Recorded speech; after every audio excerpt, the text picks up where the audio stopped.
الرحمن الرحیم الحمد للہ رب العالمین وصلی اللہ علی محمد وآلہ الطاہرین ولعنۃ اللہ علی اعدائہم اجمعین الی قیام یوم الدین وقال سبحانہ وتعالی وللہ الاسماء الحسنى فادعوا بها وقال سبحانہ وتعالی هو الاول والآخر والظاہر والباطن۔ صفات ثبوتیہ میں سے تیسری اہم صفت یہ کہ خداوند تبارک و تعالی قدیم ہے، اور اسی صفت کو کہا جاتا ہے کہ خداوند تبارک و تعالی سرمدی ہے، اور اسی صفت کو تیسرے طریقے سے لکھا جاتا ہے اور کہا جاتا ہے کہ خداوند تبارک و تعالی ازلی ہے اور ابدی ہے۔ انہ قدیم، اللہ سبحانہ و تعالی سرمدی، ان اللہ سبحانہ و تعالی ازلی و ابدی، کہ خداوند تبارک و تعالی ازلی بھی ہے اور ابدی بھی ہے۔ لہذا جب کہا جائے قدیم تو اس سے مراد یہ نہیں کہ فقط قدیم ہے، بلکہ اس سے مراد یہ ہے کہ وہ ہمیشہ سے تھا اور ہمیشہ رہے گا۔ یہ ہمیشہ کب سے ہے کوئی اس کا علم نہیں، هو الاول والآخر، وہ ہمیشہ سے ہے اور ہمیشہ رہے گا۔ کب تک سلسلہ چلے گا یہ بھی نہیں معلوم۔ لہذا ہمارے مسلم عقائد میں سے ایک عقیدہ یہ ہے کہ خداوند تبارک و تعالی قدیم ہے، خداوند تبارک و تعالی سرمدی ہے، خداوند تبارک و تعالی ازلی ہے اور ابدی ہے، اور جب سے تھا ایسا ہی تھا کہ جیسے آج خداوند تبارک و تعالی ہے۔ البتہ خداوند تبارک و تعالی کے لیے آج اور کل نہیں ہے، خداوند تبارک و تعالی زمان سے بھی بری ہے اور مکان سے بھی بری ہے، لیکن فقط سمجھانے کے لیے کہ آج اگر ہم اس دور میں ہیں تو اللہ سبحانہ و تعالی آج بھی ایسا ہی ہے، اور آج سے 1,00,000 سال پہلے بھی ایسے ہی تھا، اور آج سے 1,00,000 سال بعد بھی ایسا ہی ہوگا۔ بعض دفعہ ذہن میں یہ لوگوں کے آتا ہے کہ خداوند تبارک و تعالی اگر قدیم ہے تو کیا کوئی اور مخلوقات بھی ہیں یا فقط ہم ہیں؟ یہ موضوع بڑا انٹرسٹنگ موضوع ہے، کبھی اگر توفیق ہوئی، خداوند تبارک و تعالی نے توفیق دی تو انشاءاللہ اس موضوع پہ گفتگو ہوگی، کہ یہ ذہن میں رہے کہ ہم نہ اول مخلوق ہیں نہ آخر مخلوق ہیں، اور یہ بھی ذہن میں رہے کہ یہ زمین ہی نہیں ہے کہ جہاں پر مخلوقات ہیں، بلکہ اگر آیات اور روایات کو دیکھا جائے تو واضح اندازہ لگایا جا سکتا ہے کہ ان کے علاوہ بھی مخلوقات تھیں۔ مثال کے طور پہ جب اللہ سبحانہ و تعالیٰ نے ملائکہ کو حکم دیا، بلکہ ملائکہ سے کہا انی جاعل فی الارض خلیفہ، تو ملائکہ نے جواب دیا اتجعل فیہا من یفسد فیہا ویسفک الدماء نحن نسبح بحمدک ونقدس لک قال انی اعلم ما لا تعلمون، کہ جب اللہ سبحانہ و تعالیٰ نے ملائکہ سے کہا انی جاعل فی الارض خلیفہ، کہ میں زمین میں اپنا ایک جانشین بنانے والا ہوں، تو ملائکہ نے اعتراض نہیں کیا، یاد رکھیں، بلکہ ملائکہ نے ایک سوال کیا۔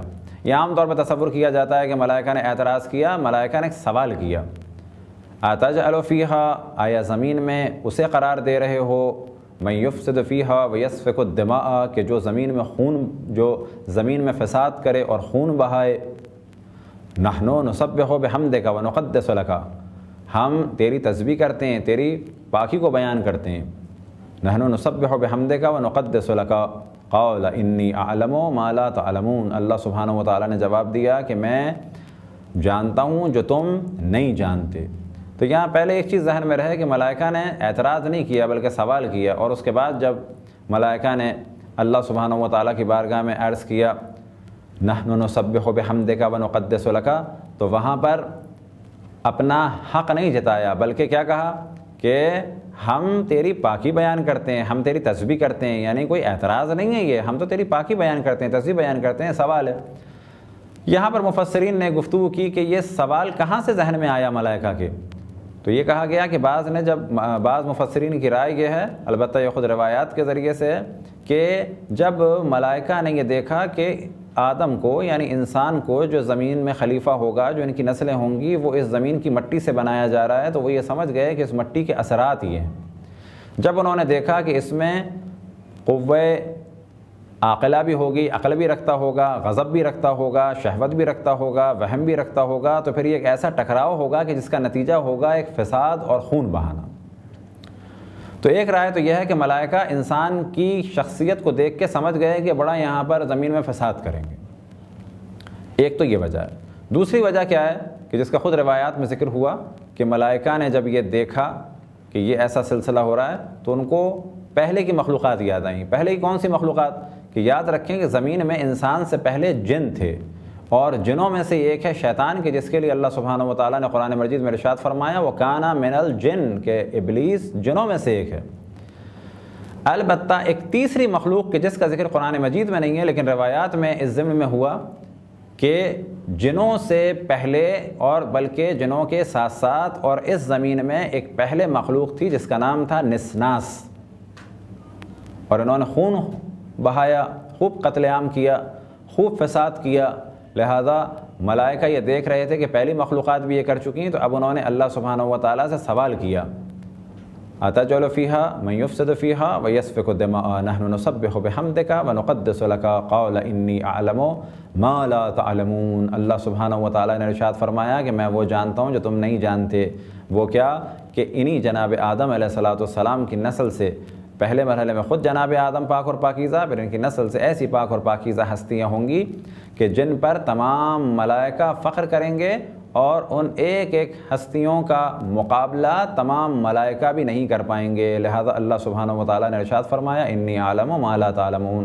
بس خداوند تبارک و تعالیٰ ازلی ہے، خداوند تبارک و تعالیٰ ابدی ہے، اور ہمیشہ سے ایک ہی جیسا تھا، ایسا نہیں کہ خداوند تبارک و تعالیٰ میں کوئی تبدیلی آئی۔ خداوند تبارک و تعالیٰ سرمدی ہے، ازلی ہے، ابدی ہے۔ وجہ کیا ہے اس کی؟ اگر آپ کے ذہن میں ہو تو پہلے ہم یہ ثابت کر چکے کہ اللہ سبحانہ و تعالیٰ واجب الوجود ہے، اور واجب الوجود وہ کہ جو ہمیشہ سے تھا اور ہمیشہ رہے گا، اور ہمیشہ سے ہونے اور رہنے کی وجہ کیا ہے؟ کہ ممکن الوجود یا ہم جیسی مخلوقات وہ ہیں کہ جن کو وجود میں لانے کے لیے کسی کی ضرورت ہے کہ کوئی ان کو وجود میں لائے، اور ہم محتاج ہیں وجود میں آنے کے، ہم محتاج ہیں پیدا ہونے کے، ہم محتاج ہیں وجود میں آنے کے۔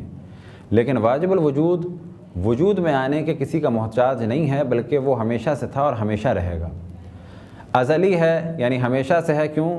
کہ ایسا کوئی اسے مسئلہ ہی نہیں تھا کوئی اسے وجود میں لاتا تو ہوتا، اور کیونکہ وہ کسی کے وجود میں لانے کا محتاج نہیں، لہذا وہ ہمیشہ سے ہے۔